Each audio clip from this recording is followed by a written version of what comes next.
स्वकष्टाचं खाऊ दे की, दुसऱ्याचं लुबाडून जर ते खात असेल तर त्याला किती यश मिळेल त्यात.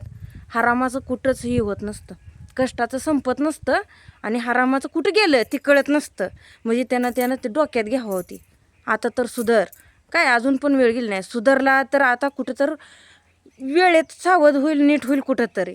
आपल्या मालमत्तेवर दुसऱ्यांनी कब्जा केल्यावर कसं वाटतं, ही आमच्या बाबतीत पण असंच घडायला लागलं. या कोण घरी नाही बघा, ह्यांनी ताय भाऊजी गेले ती, ते त्यांच्या कामानिमित्त बाहेर गेले ती बघा. एवढं इतकं पण एखाद्याशी एवढं पण वाईट वागून किंवा एवढं पण आती आमचं रान पिकवून खातोय, म्हणजे ही किती किती चांगल्या वृत्तीचा माणूस आहे सांगा बरं. हां, काय गरज नव्हती पण ही असं करायची. आम्हाला काय होतंय, आम्हाला काय वेदना होती ह्याला माहीत आहे का? हां, कशा पाय तू तसं चालायला लागला, एवढं एवढं तुला सांगून एवढं बजावून पण तू असा करत असशील, म्हणजे तुझ्यात एवढी किती म्हणजे कसली पावर आली म्हणायचं. काय गरजच नाही ना, ते आमचे मालकीचं आहे, आमच्या हक्काचं आहे. तू त्याच्यावर का म्हणून विनाकारण? हां, काय गरजच नाही ना.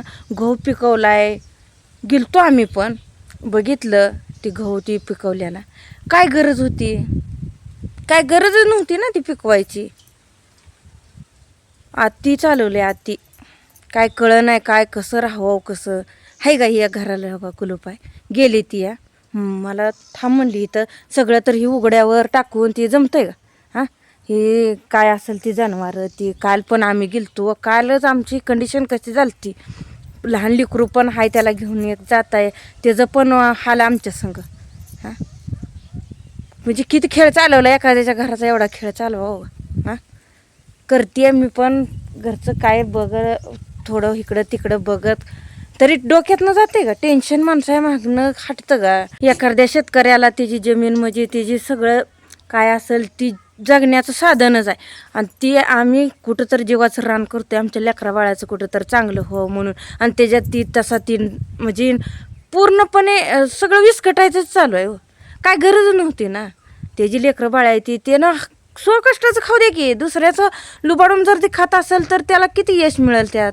हरामाचं कुठंच हे होत नसतं, कष्टाचं संपत नसतं आणि हरामाचं कुठं गेलं ते कळत नसतं. म्हणजे त्यानं ते डोक्यात घ्यावं होती. आता तर सुधर, काय अजून पण वेळ गेली नाही. सुधारला तर आता कुठं तर वेळेत सावध होईल, नीट होईल कुठं तरी. पण त्यानं पाक म्हणजे ऐकण्याच्या पलीकडचंच गेलं या. पण भिवू नको भाद्रा, काय ताय भाऊजी आहे तीच. हां, ह्यांनी पण आहेत, त्यांच्या डोक्याला एवढा ताप झाला आहे ना त्या माणसामुळं. कोण कुठं म्हणजे कसा विचार, खरंच बरं का. एवढं आता त्या दिवशी तर ना मरता मरता वाचली ती तुम्हाला ते सांगितलंच आहे. म्हणजे एवढा खोलवर विचार करते ती आणि पाणी गोड लागं नाही. आज दिवस उगवायला ती गेली ती, या पोरासनी डबं ती म्या करून दिलं. हां, म्हणजे हाय ते का घरी, घराला पाय आहे का? म्हणजे सारखं काय तर ना काय करायचं ठरवलंच आहे. काय म्हणून काय मिळतं काय माहिती असं करून लोकांना त्रास देऊन. खरंच बरं का, आम्ही सत्यच आहे. आम्ही कुठं तर चांगल्या मार्गाने चालायचं आहे म्हणून कुठं तर गप आहे. तुला वाटत असेल आम्ही गप आहे, गप नाही. काय एवढं ध्यानात ठेवू, गप बसायचे आम्ही गप बसणार मधले पण नाही. कुठं तर आमच्यावर चांगले संस्कार झाले तर म्हणून आम्ही कुणासंग अन्याय करणार नाही. न्यायानं काय असेल ती, न्यायानंच असेल ती. आत्ता ही गुरासनी पाणी पाजवून वैरण टाकली, या सगळं केलं या. ती आहे ती त्यांच्या मार्गानं म्हणल्यावर आपण पण कुठं तर साथ दिली पाहिजे. तरी आमचं विचार ती एकच आहे तर बरं का. पण मला नेलं नाही, मला पण वाटत होतं जावं.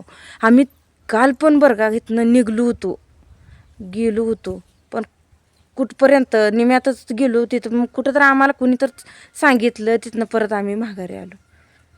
पिकवायचं कारण नव्हतंच, पिकं काढून खातो या दुसऱ्या रानात. स्वतःचं हसून सुद्धा दुसऱ्या रानात म्हणजे डोळ्यात ठेवायचा. कुठपर्यंत जाईल काय होईल ह्याची सुद्धा भान नाही, की भीती नाही की काय तर होईल घडल. असतंय वाईट दिवसातनं. खरंच बरं का, जीवन आहे म्हणले चढ उतार येत असतो. पण एवढा येईल आम्ही पण वाटलं नव्हतं आम्हाला. पण इतकं जर त्यांनी डाळ नासवली, देव बघणार आहे.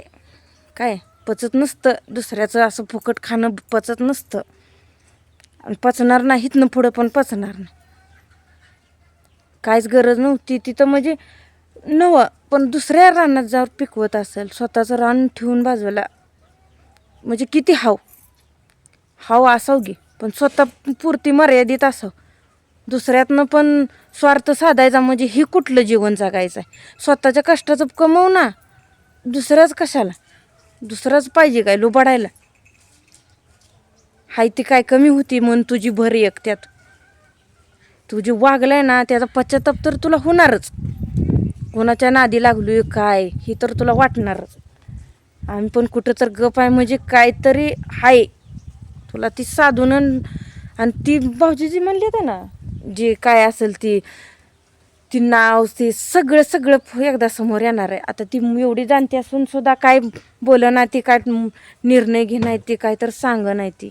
ह्याच्यावरून ओळखायचं काय तर वेळ आल्यावर कळतं याच. त्यांनी जेव्हा सांगावं, मी पण लहान तोंडी मोठा घास घ्यायला जाणार नाही. कारण त्यांनी कुठं तर म्हणजे कुठंच संयम पाळलाय म्हणजे आपण पण पाळायला पाहिजे.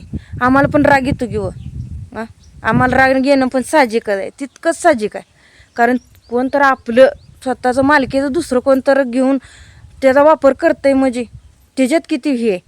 त्यात आम्ही ग बसतो या, आता ग बसणार नाही काय, कळणारच आहे. ती वेळ पण लय लांब नाही काय नाही, होणारच आहे. ती एकदा होऊनच जाणार आहे.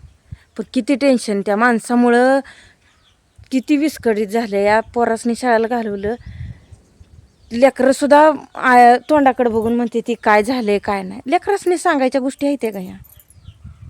आणि सगळं रानावरनं घडतंय बरं का. हे होतंय ना ते सगळं रानावरनं घडायला लागले. कुणाचं कुणाला मिळ नाही, घरात ताळमेळ नाही, सगळ्यांचं विचार ही झाले. तर उदास असल्यावर सगळे येते. अरे कुठं तर दुसऱ्याच्या घराचा खेळ करतोय ना, तुझ्या पण झाल्याशिवाय राहत नसतो. काय घ्यावं तुझ्याच लेकरा बाळाने किंवा तुझ्या बायकोनं काय तुझ्याकडून घ्यावं? तुझ्यावर एक बात संस्कार झालेत म्हणजे तुझ्या लेकरावर तीच घडवते का तू केलं ती तुझ्या लेकरांनी सुद्धा करून, अशा अपेक्षा दुसऱ्याने ठेवते. इतक्या खालच्या पातळीला जाऊन असं करशील असं वाटलं नव्हतं. आणि जे ते पिकवतोय ना, लवकर सावध हो. अजिबात तिथं काय करायचं नाही काय नाही ही त्यानं स्वतः निर्णय घ्यावा असा. एवढं डोकं हलवलंय ना, अरे कुठं तरी लोकांचं वाटोळ करायला गेलं ना आपलं पण होत असतं. एवढं ध्यानात ठेव. तू समजू नको ही कुठं तर कमी येते, कमीला कमी नसतो काय. कुठं तर मर्जीनं माणूस ग बसतं.